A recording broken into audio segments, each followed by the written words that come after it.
All right, guys, we're back again. It's another day in the office in this complex building. Super gave us a call. Flushometer's been leaking for like 3 months and they finally want to repair it.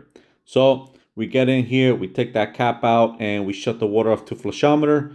Make sure the water's off, press the button a couple times, make sure there's no pressure inside there.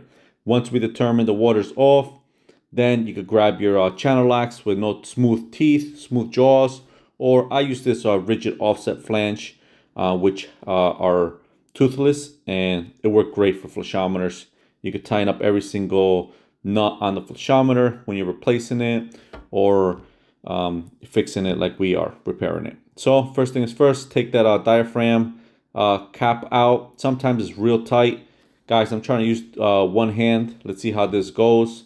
I don't have a helper today to hold the camera, so I'm trying to do all this one-handed. So it might be a little shaky, but you guys are gonna get the point. So once you remove that cap, you're gonna find the diaphragm. Look at all that buildup inside the diaphragm. That's why it wasn't flushing and it wasn't sealing correctly. It was leaking all over the place. So after you expose the diaphragm, peel the diaphragm out. Make sure you do it carefully. That way no residue it's left on the body.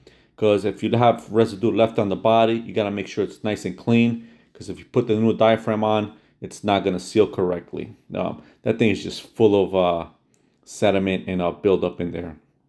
So once you determine it's nice and clean, grab your rebuild kit, your diaphragm, make sure it's the same gallons per minute as the old one. Check the numbers on it and make sure it's seated all correctly all around the housing. As you can see here, the cap came out with the diaphragm cover. Do not install the diaphragm cover stuck onto the cap. It will not seal correctly.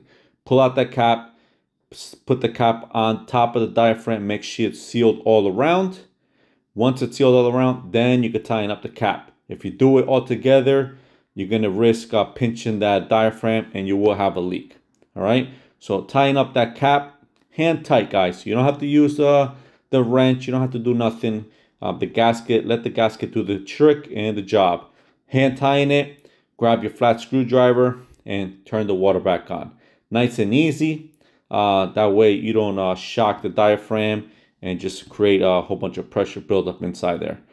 Turn it nice and easy, dry up the area, and you should be good to go. See if the vacuum breaker is leaking, anything else is leaking, but in this case, we were good to go. If you live in North Jersey, need some plumb work done, residential, commercial, let us know. See you on the next one. See ya.